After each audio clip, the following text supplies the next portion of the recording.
All right, well, good morning, everyone. Thank you for joining us. Just want to let you know I have Ryan Loke here with me today, our Deputy Chief Operating Officer and Healthcare Advisor, to answer any questions that you may have on vaccine distribution. He's been working with Dr. Toomey's team for a long time now on that, and he can give you more in-the-weeds details if there's anything that we're missing in my remarks.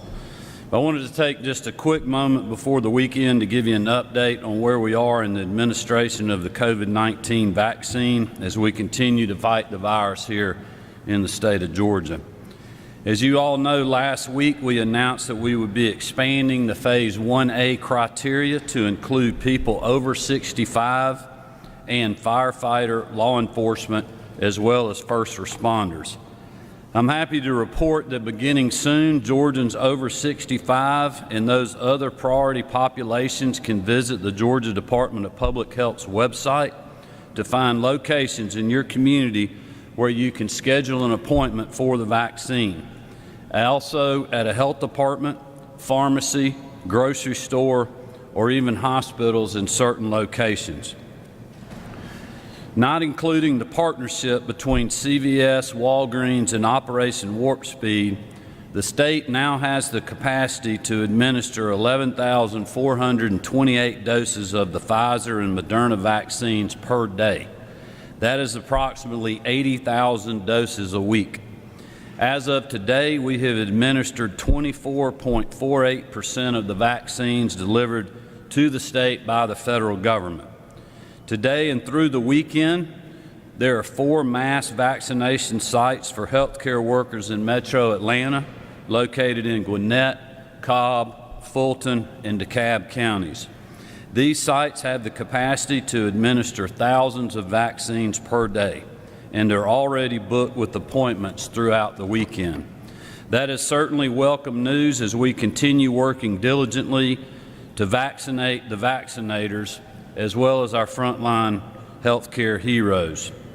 Yesterday, as you know, I issued a new executive order allowing emergency medical technicians and cardiac technicians to administer the COVID-19 vaccine to those who are eligible in Georgia.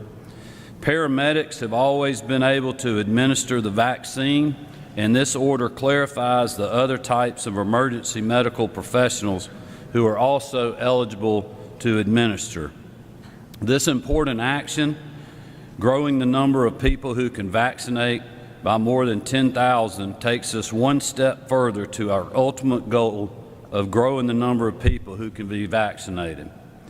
I borrowed this phrase from Dr. John Lewin over at Emory over these last few weeks. As he said, vaccines don't save lives, vaccinations do. And I want to again express my deepest thanks on behalf of all Georgians to the doctors, nurses, public health officials who have led by example to receive the vaccine themselves and are in the fight with us now to continue its administration. As I have said when the first vaccines were administered in the state several weeks ago, this has been and will continue to be a heavy logistical lift for the state of Georgia. Dr. Toomey's team at DPH is working diligently with nearly 1,000 providers who have enrolled in the state's immunization reporting system to ensure that they are aware of the strict reporting requirements under their vaccine provider agreement. At this time, we believe there is a significant underreporting based on the state immunizations team's conversations with multiple providers. And we will continue our efforts to ensure the data is transparent, up-to-date, and accurate, as we always have. We are making steady progress. Local health departments are receiving high volumes of requests with very limited appointments. Phone systems, as you can imagine, are busier than ever. Public health staff have been working tirelessly for months to battle the pandemic and are working quickly to scale up appointments and call centers to assist the public in getting vaccinated. I'd like to continue to ask for the people of Georgia's patience as we work hard to swiftly, safely, and efficiently administer the limited supply of vaccine we have to those for whom it would be the most good to get it, including our first responders, frontline healthcare workers, our seniors, and staff and residents in long-term care facilities. We've also been working alongside Commissioner Frank Berry and the Department of Community Health to continue shoring up resources for our long-term care facilities. In October, I announced state support of nearly $78 million in aid for COVID-19 testing at our nursing homes through December. And today, I can announce that the state will continue those testing support efforts through June 30th of this year to find and mitigate spread of the virus while we work alongside our private sector partners like CVS and Walgreens to fully vaccinate residents and staff. No one has been hit harder by COVID-19 than the thousands of long-term care facilities in Georgia. We intend to stay with them in this fight until we ultimately defeat the virus. My message this afternoon to the people of our great state is the same as it has been for weeks. We have much hope on the horizon, but we've got to hunker down and continue to fight through this together. Continue to follow the guidance we've talked about endlessly. Wear your mask, wash your hands, practice social distancing, and heed the guidance of our public health officials that we have placed in our executive orders. I can tell you that our team has not and we will not take our eye off the ball. We will continue to work day and night to get this vaccine out and to bring an end to this long battle. We will get there together and ensure a safer, healthier, and more prosperous future in the Peach State. And with that, I'll be glad to take any questions we might have.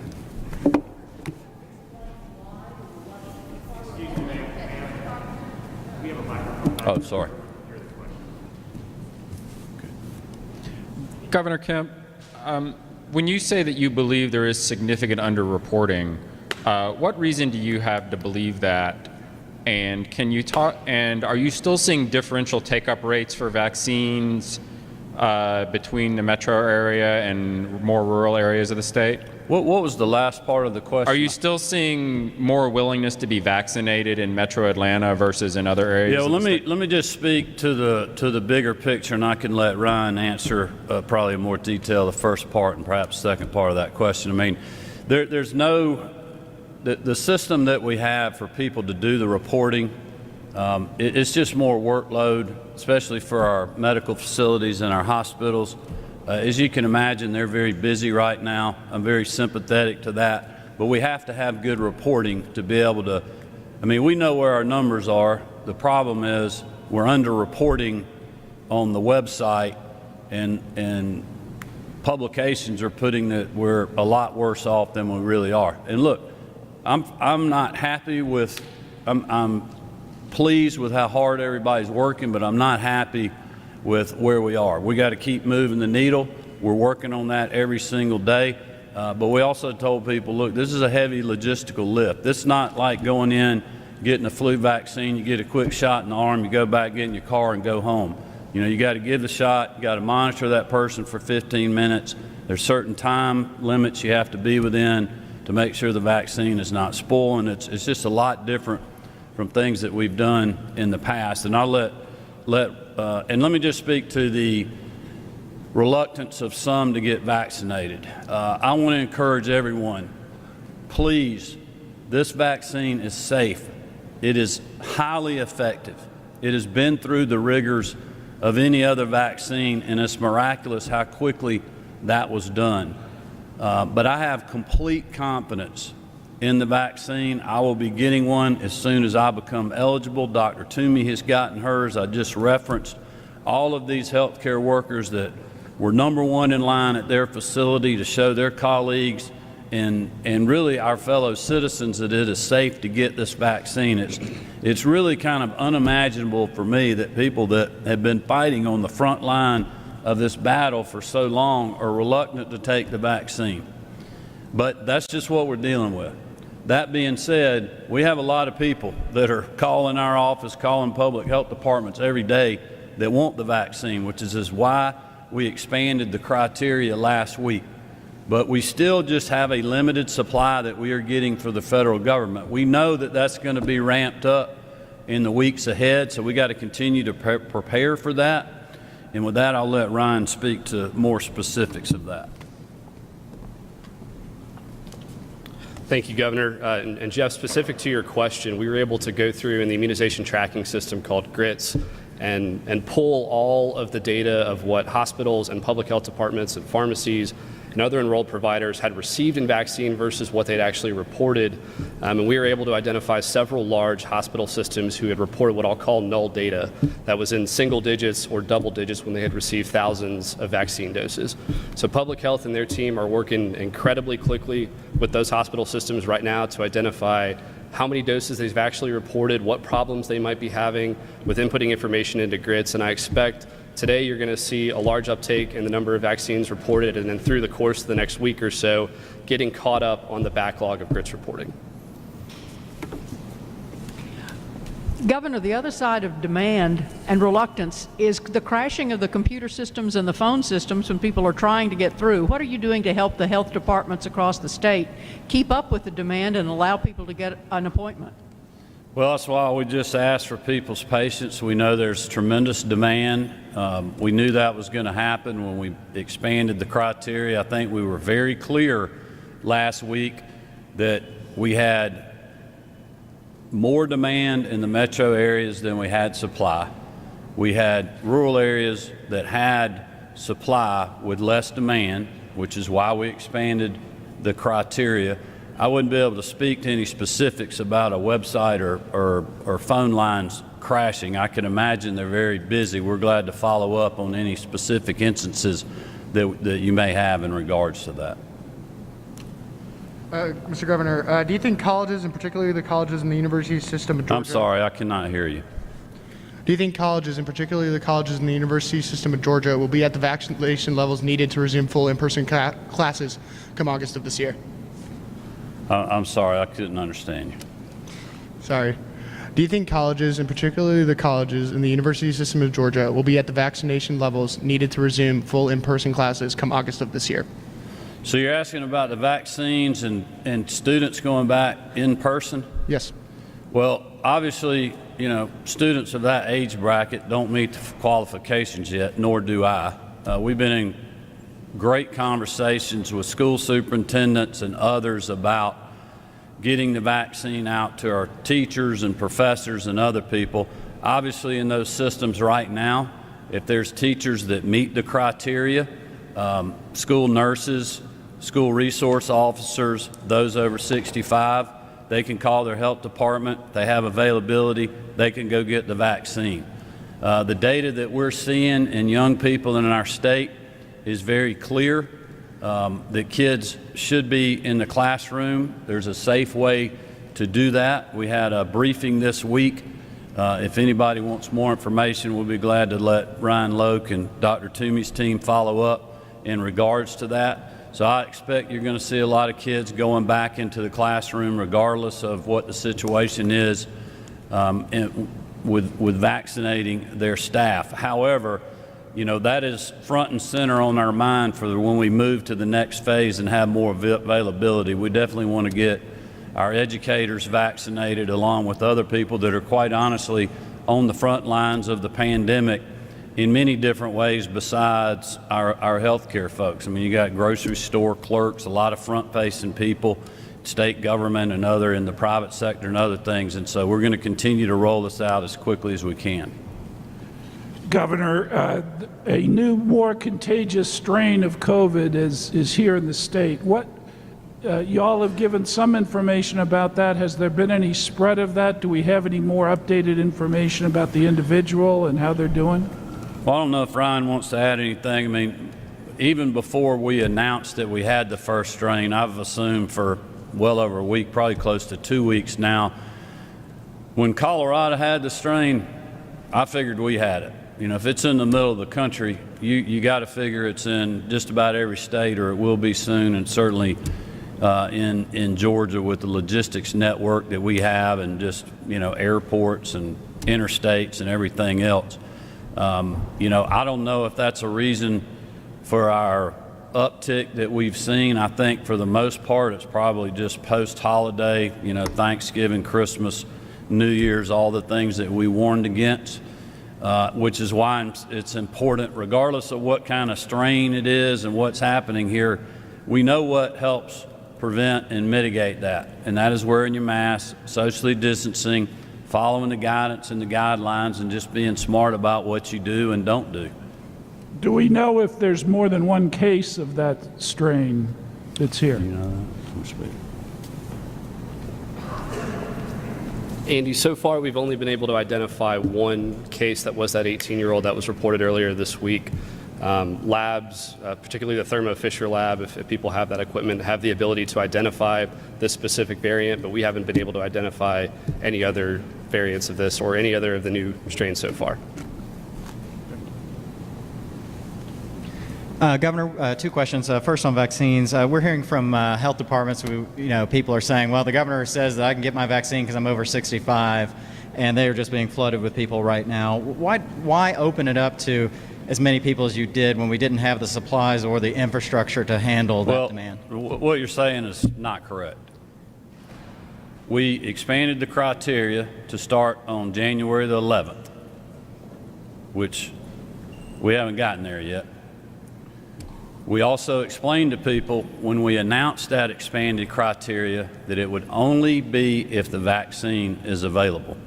So if you're reporting that anybody over 65 can get the vaccine, that's technically not correct. They're eligible for it if there's supply. We've been very consistent about that message, and that's why we're telling people, call your health department.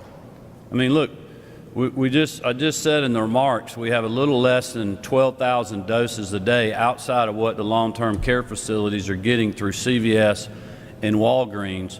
And you think about a state of 10 million people with the number of sick people that we have that's 65 and older, the number of first responders, the number of other people that meet the criteria, our health care workers, even taking out long-term care residents, that's a lot of people. We do not have near the supply to deal with that. What we were simply trying to do is make sure that we didn't have vaccines sitting in freezers somewhere.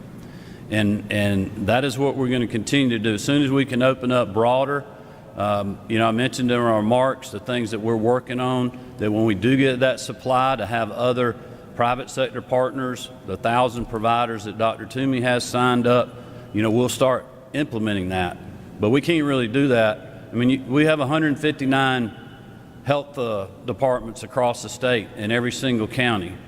You take 12,000 and divide it by 159, that's not that many doses. So we're going to use every single resource that we have in this state to get this vaccine in people's arms. But we also got to have an ample supply. And look, we have things that we need to do better on our end. We need to do a better job of reporting. We need to do a better job of making sure that we're communicating with the public and answering the phones, and that the folks at the local level are getting the appointments set up, and that we're transparent with people and all that messaging. I'm committed to continuing to do that. But we also, are constrained right now by supply and our allotment that we're getting from Operation Warp Speed. Another question on pandemic response. Since October, White House Coronavirus Task Force has been warning Georgia to step up mitigation. They did it again before Thanksgiving. They did it again before Christmas. You have not enacted any new restrictions. You said today that you encourage people to continue to wear masks and follow the guidelines. Are we not at a time with the hospitals overflowing that we need to be taking more aggressive steps? Well, we have other states that have taken more aggressive steps, and their hospitals are overflowing too. We can deal with this virus. We can fight our way through it. I'm talking to hospital CEOs every week. Our team's talking to them. I would imagine it's safe to say every single day. I got an update on hospital capacity yesterday. I got one this morning. They are managing unbelievably. It's amazing what they're doing. It's amazing what they've learned and how they're able to treat more of these patients. But keep in mind, too, we still, statewide, our average of COVID patients in the hospital is 30%. So the reason our hospitals are full is we have 70% of the hospital that's non-COVID that is extremely busy right now with other procedures that require overnight stays, which is why we've implemented the bed capacity plan that we've had set up. We got the World Congress Center up and running. As of yesterday, I think we had 22 patients there. I think that will continue to go up to help give relief to our hospitals, and we'll continue to do everything we can to support. But right now, they are holding their own. We are augmenting staffing, and quite honestly, for the business model and the financial stability of our hospitals, they need to be doing that kind of volume.